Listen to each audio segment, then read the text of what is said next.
The If Only Trap, Chapter 8. That is a very interesting title. If Only Trap. And what does that mean, actually? Yeah, we say this to ourselves all the time. If only I waited and did not eat that donut, or if only I started exercising. This is like fast forward 3 months. Maybe I would have lost enough weight. Maybe I would have gotten off this blood pressure medicine. Maybe I would have looked better in that outfit. So take action now or deal with regret later.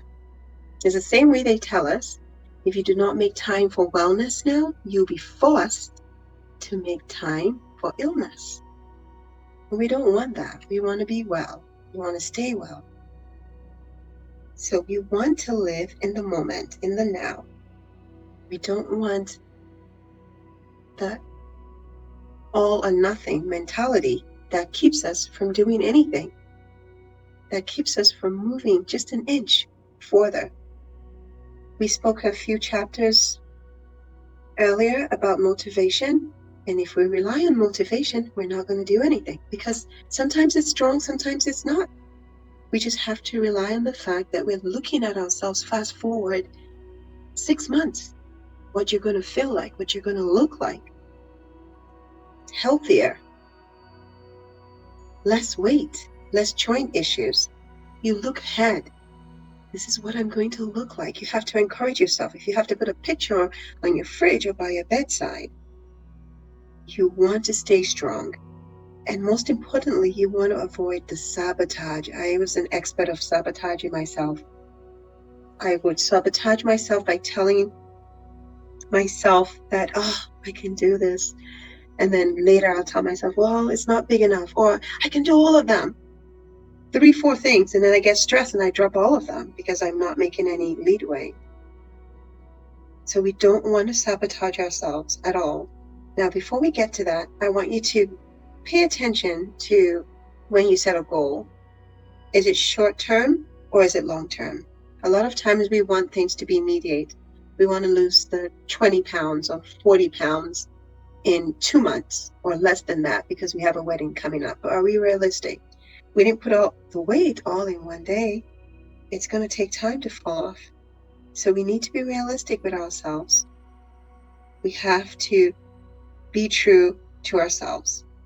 And when we stay true to ourselves using the SMART goals, we can proceed to avoiding the sabotage or the I will start tomorrow syndrome. Have you had periods where you wake up and you're supposed to go exercising and you're like, my bed is calling my name, I'd rather stay in bed. And you fall into it. What I've done to prevent that from happening is have my clothes ready, by my bedside, my water, everything. Because, we hear it, if you fail to prepare, you're preparing to fail. So that's a sabotage hack that I've been able to avoid. Not postponing and not talking myself out of things, because I've prepared my brain mentally for that one thing, not multiple things, right? Because if you don't do that, you're going to be underestimating. You're going to cycle back into the not doing it, quitting. Your body's going to be used to quitting. And fast forward later, you're going to wish you had even started or done something. Because again, consistency is what matters, not perfection. But I was amazed when I was doing this research to find out that postponing is our body's natural behavior. So it's not our fault. We just need to be aware of it. We need to know who the enemy is in the house. So why does that happen? It's because we are moving away from our default, the way our body just naturally operates, right? Maybe just stay in bed or not exercise or not sleep adequately or not eat properly. And then you are now deciding you want to do something different. Your body's like, well, hey, hold up. What's going on? What are we up to? Why do we need to do this? And the moment you begin to rationalize the thought and anticipate how difficult it's going to be, then your brain is going to talk you out of it, because it doesn't want you to be stressed. It doesn't want to be stressed.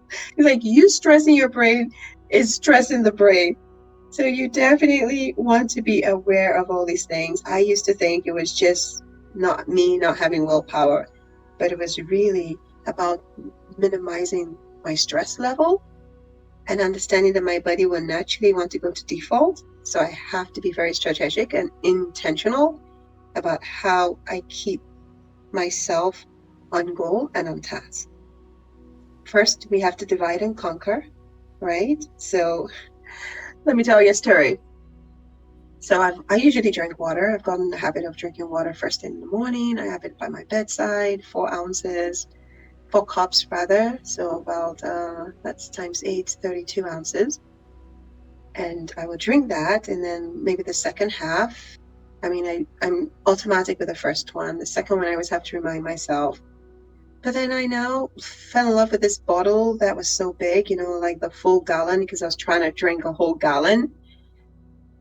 And I bought the thing, and you won't believe I could not drink it for the life of me. Even the one that I would drink in the morning, I couldn't.